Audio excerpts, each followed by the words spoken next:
What's going down, everyone? Brother Captain Stevani is here, coming at you with another video. And in this video, we're going to be having a look at the Warhammer 3rd edition Codex Space Marines.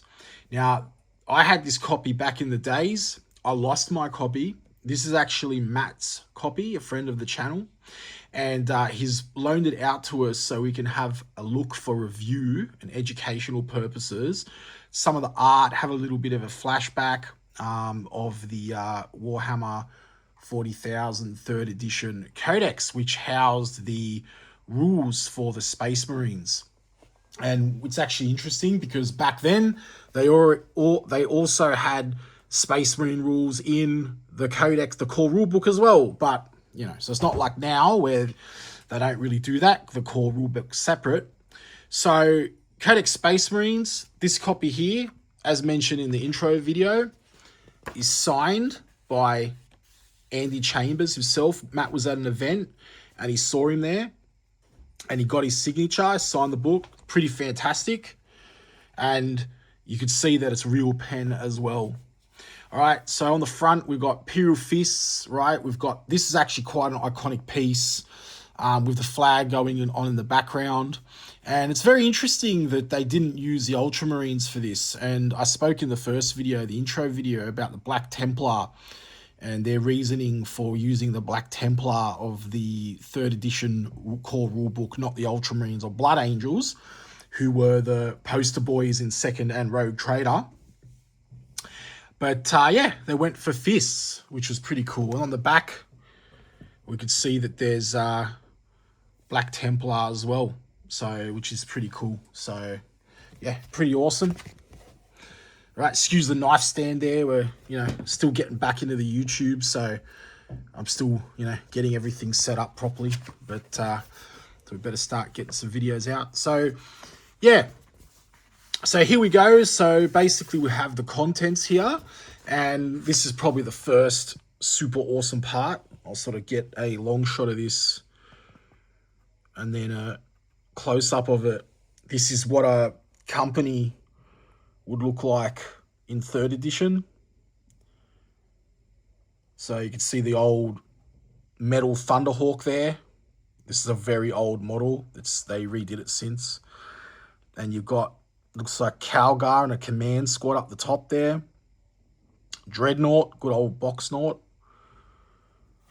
Castaferran Dreadnought, I believe it is now. And it looks like a command squad with a chaplain in it. Hard to see from there. Let me know if you know what unit that is in the comments. These are the old Land Raiders.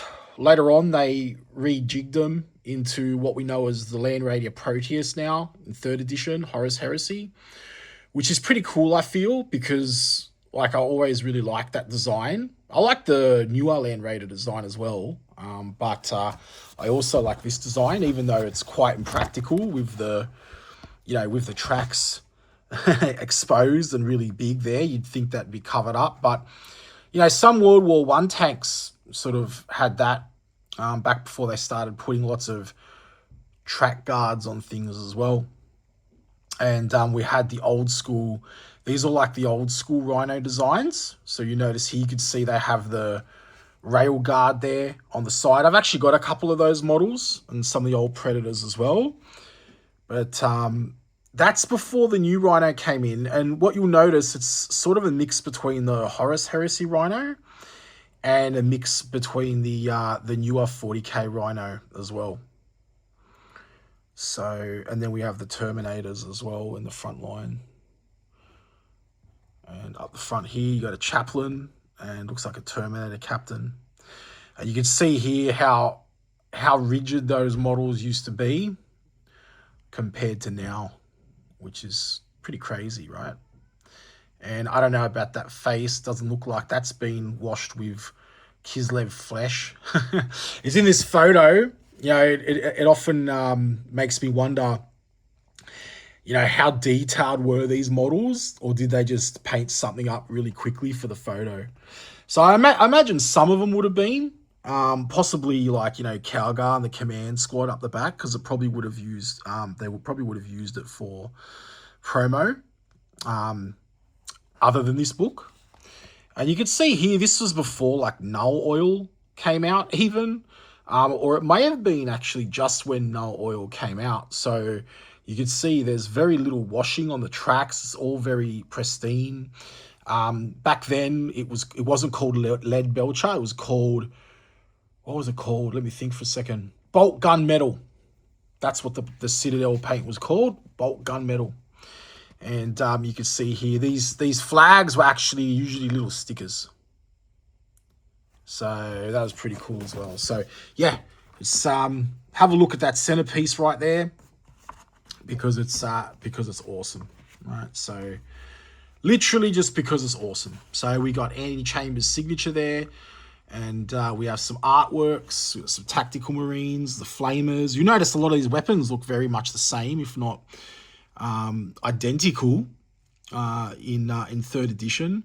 The old school Mark 7 tactical helmets, and I don't like to call the helmets Primaris Firstborn. I just call Space Marines, and they're Primaris, and Firstborn Tactical Marines are basically Tactical Marines Mark 7. So, you know, that whole saying of Firstborn and all this crap, I can't stand it personally, but yeah. So anyway, introduction, some really fantastic artwork there outlining the systems of the of an Astartes, right? Mark 7 over here. And we've got a lot of fluff. Like, these books were like, this is where most of the core fluff was written, right? So, you know, all the fluff that they recycle these days in all the codexes, which is the same every time, and they add a paragraph. No. Back in these days, back in my days, Sonny, we used to, we used to write books. When you bought a book for a couple of bucks back then, brand new, you'd get a whole book of new content. Not like with artwork, you know, that's been recycled from the last 6 editions, and the same lore which has been copy pasted, and photos of tourists in the Thousand Suns, photographs in the Horus Heresy books. That was a blunder in one of the first black books of Horus Heresy, 1st edition, but I'll, you know, chat more about that later. Details. Standard missions, there's your force organization chart. And I believe that this was the first edition to actually have force organization charts. It's been a while, everyone. I have not played this game for, I don't know what, like, could it be like 30 years or something? Or coming up to 30 years? So, yeah, it's been a while. And I was actually thinking about, you know, getting some guys together and actually pulling out some of the older models and having a go at 3rd edition and maybe 2nd edition just for some nostalgia purposes. But I'm very much back into Horus Heresy Zone Mortalis at the moment. That's for another video, but I feel as though it's breathed a lot of life into the system again. And then we have some of the Space Marine armory, single-handed weapons, two-handed weapons, vehicle upgrades, etc. Some of the war gear, some of the points. You can see some of these points are going to be like way out of whack here, guys. And then the HQ, librarians, Space Marine heroes. So, but back then we didn't have 5 pages of heroes, which, don't get me wrong, I'm glad we have 5 pages of heroes now. But back then it was basically leader, commander, force commander. And, you know, they put out expansion packs, obviously, later on. They also did a lot of rules updates for balancing. And that's something I hear a bit of an excuse about modern 40K. You know, when people sort of might have some feedback about how streamlined the game has become. I call it lazy rules writing, but, you know, it's gone to a meta shift right now, which is all right. I play 10th edition. I haven't played 11th edition yet because I'm back into my Horus Heresy more again. But as they've streamlined it, inverted commas, a lot of people have used it as an excuse that, well, at least we're getting FAQs now, and before, you know, used to, if you had a bad rule, you'd be stuck with it for 10 years, which is partially true.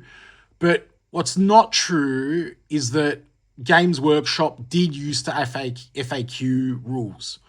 In 3rd edition, there was the good old Rhino Rush. They changed the rules so the Space Marines couldn't get out the same turn. That's basically when the assault ramp came in. The Necrons were completely busted, so and then the players found a way around it by causing instant death. And so that's how the Resurrection Orb came about. Basically, the Resurrection Orb, I think it was in a 6-inch bubble of the Necron Lord in 3rd edition. You could basically revive anyone, even if they were instant deathed.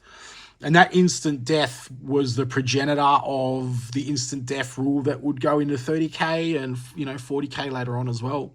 But there was a whole heap of FAQs, guys, for other editions. But and so again, I'm not going to repeat every book page.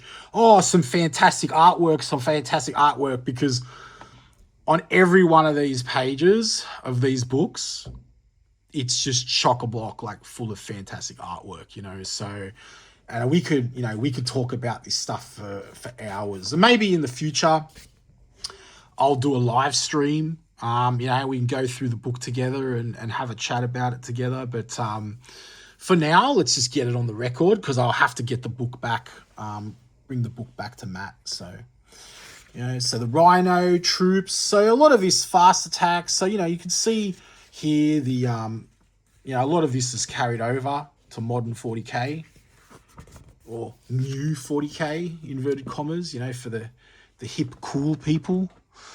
But we're all cool. Even in Horus Heresy, we have the coolness rule now, because it's cool to be cool. But anyway. So, Land Raiders, Whirlwinds. So this, these units have been there since 3rd edition. The hit chart, so it's the wound chart, range weapons. I believe this is still the same in Heresy. Or it might have changed in 2nd edition. But yeah, here we go. I'll say it once again. Wow, that's some fantastic art. So that was the Black Templar going into battle. There's a champion as well. So the early champion. And I'll mention it again in the rule book. So for new players who've just come in a few editions ago, this guy here, you'll recognize him. And let me know in the comments down below. I believe his name was a Castellan. But he was basically the chaplain of the Black Templars, and we got a model of him in 8th edition, which was really cool. And so that's him, but that's his origin, everyone. So for those of you new to the hobby, that's his origin. That's where he comes from. He came from this book. He was designed in 3rd edition. So more Force Org there. We've got some command units down there, which is awesome. Okay, some fantastic art. Oh my God, I'm going to get sick of saying that through this video. But yeah, so we can see got the hero there, librarian, a chaplain, veteran squad, Terminators. Everyone make a comment every time I say fantastic art. Actually, no, don't do that, because then the money, this channel doesn't make any money, but the video will get flagged by YouTube for spam comments in the if you do that. So it'll be 50 times. Yeah. Dreadnought, so Imperial Fist Dreadnought, and then we have obviously some scouts there. All right. The old land speeder, which they took out just recently, just put that back in. The old rhinos. This was the old Razorback, so you can see the turret there. Still looks really cool though, in my opinion. You got that blast shield on the front of it, which is awesome. The good old Assault Marines. I've got a couple of these. I can do a video of them later. Painted up, still on their little bases. Here we got the trikes or attack bikes. These were really busted back in the day. Really busted. I never liked them, the design of them, but they were just so busted, you had to run them. And Devastator Squad, who are still in the game today, another Whirlwind. I really do like that design. I still really like that design. It's kind of like a mix between the 40k Rhino and the 30k Rhino and chassis. And you can see here it's got those grills sort of on the side there, which are really cool. And the good old Predator I believe that top turret was meant to be las guns, and you can see there you've got the fist up there for Imperial Fists, which is pretty epic. And then we have the core expanding army pages and Space Marine tactics, which would sort of go through the plays there. And this is what a force, like a basic force, would look like in 3rd edition. So it's like literally a quarter almost of the size of what we have today in terms of size. And there's a bit of more of a force org chart there. And then we got Paul Sawyer, the legend. And he went on to work for another company later after Games Workshop, I believe. He either went to work for Warlord Games or he created Warlord Games, but he went off somewhere. I can't remember. Let me know in the comments.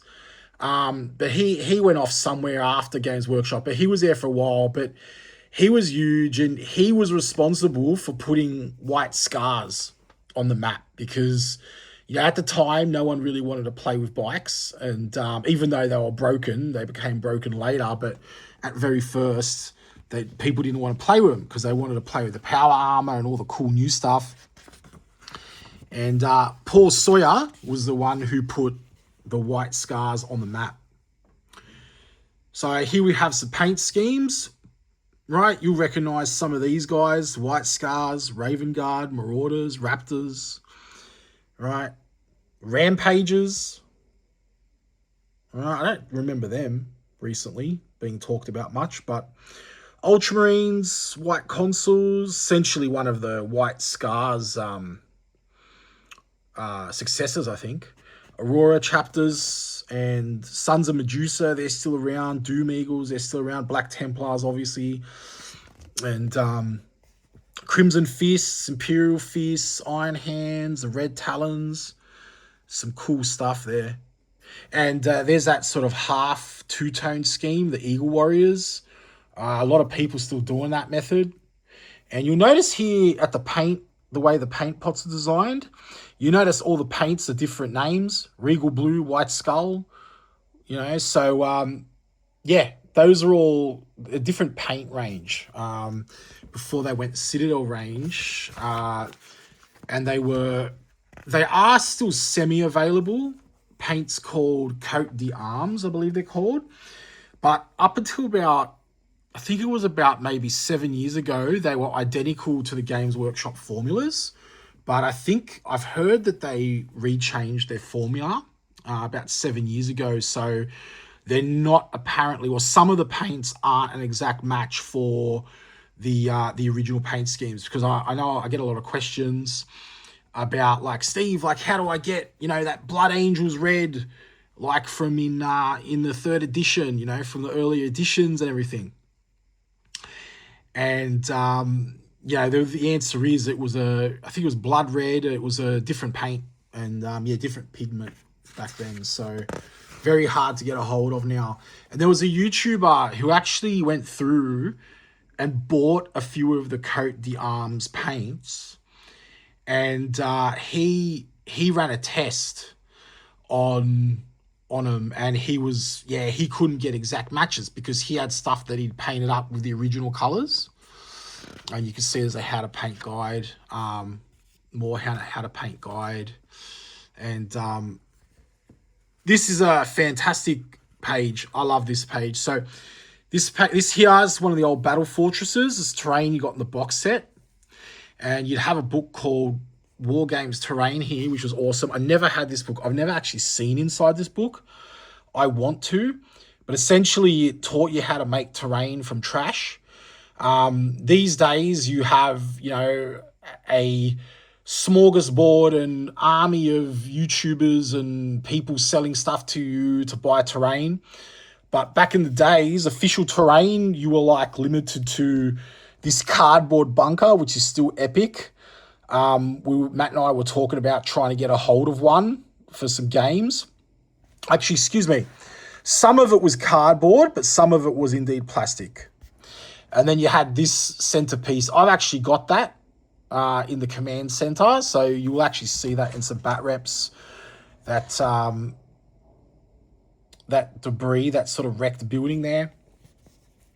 And then here we go, some, you know, encampments here. It was so fun. Like, this used to be the hobby. So there was no such thing as 3D printing back then. And we basically used to just make stuff from like cardboard, chop it up. And there you go, see, just making terrain out of cardboard and painting it. I remember I used to get all sorts of stuff from in the backyard, pebbles and everything. That was basically part of it. These trees are in the starter box. You'll see them pop up in the art as well, which are fantastic. There's plastic trees there. They're around for a while. I don't use them much anymore because I use like the other trees, but sort of like the fluffy ones or whatever. But yeah, so here we have the Rhino column squadron. Those blades are still there. The Dreadnought, it looks like a auto, I think that's a las cannon. It might be an auto cannon. It's hard to tell. And we've got the Crimson Fist Assault Marines. We got the Imperial Fists, Skulls, Brazen Skulls, whatever they're called. Or they might be Iron Warriors. Could be, what does it say? Silver Skulls. No, it's not Iron Warriors because there's no hazard stripes. You gotta have hazard stripes. Holy crap. So yeah, we got the old Boxnaut, Imperial Fists, bikes, and tank there, Terminators, Whirlwind with a Devastator squad. Nice backfield sort of range combat. Painting vehicles. You see you've got the dry brushed edge highlighting back there.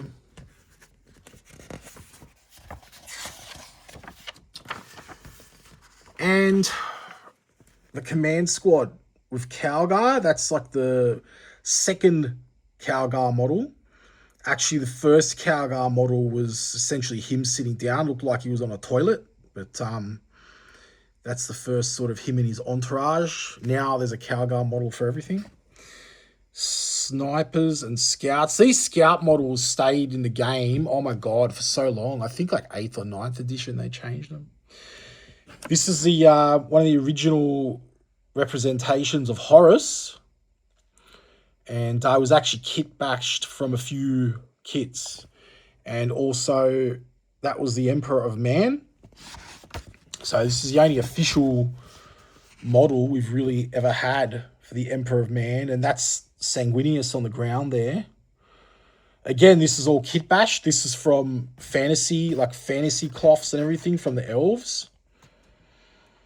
And some of the Blood Angel Elite Guard down there for when they had that big showdown on Horus's command ship. And yeah, this diorama is interesting. I actually saw this diorama in person.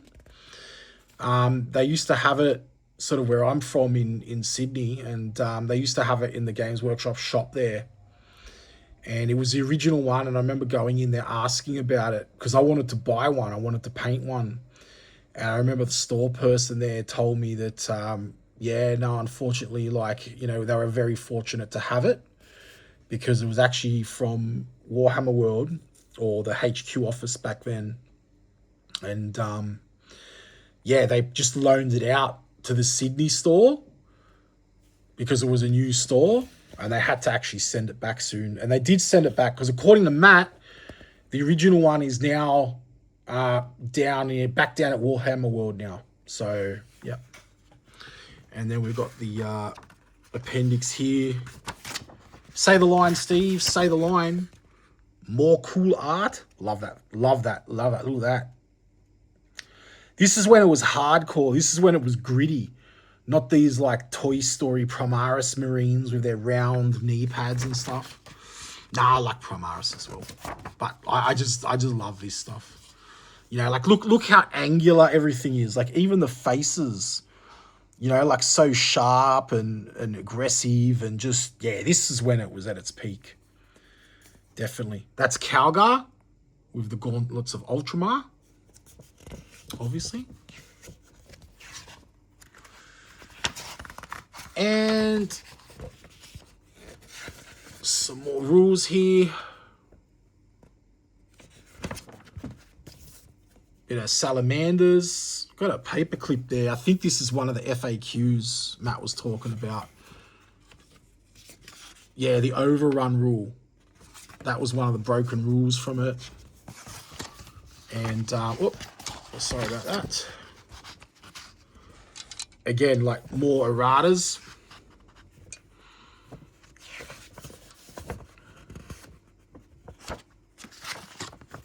And then basically a description of the companies. Old world descriptions for battles, and the back page with close-up all the characters. Really excellent. Oh, that's another one of my favorite pictures. So that was basically, yeah, the Black Templars there, those plastic trees as well from the third edition box set. Fantastic. And yes, they were doing edge highlighting back then too. Funny enough, I remember edge highlighting coming in about 3rd edition, but sorry, 8th edition or 7th edition, but I think that's where Heavy Metal started doing the double edge highlighting. But there you have it, everyone. We got the Space Marines Codex 3rd edition. Good old games. That's the logo of Champions. And yeah, look, if you enjoyed the video, give it a thumbs up, like, subscribe. You know, I'll be doing the rest of these. And let me know in the comments down below if you have any suggestions or any requests, or if you want me to do more of them. And I'll catch you in the next one. Don't forget to check the playlist, everyone, because all these videos will be in a playlist, nice and neat there for you. I'll also put links down the either in the comments or in the video description as well for you. Okay? Catches.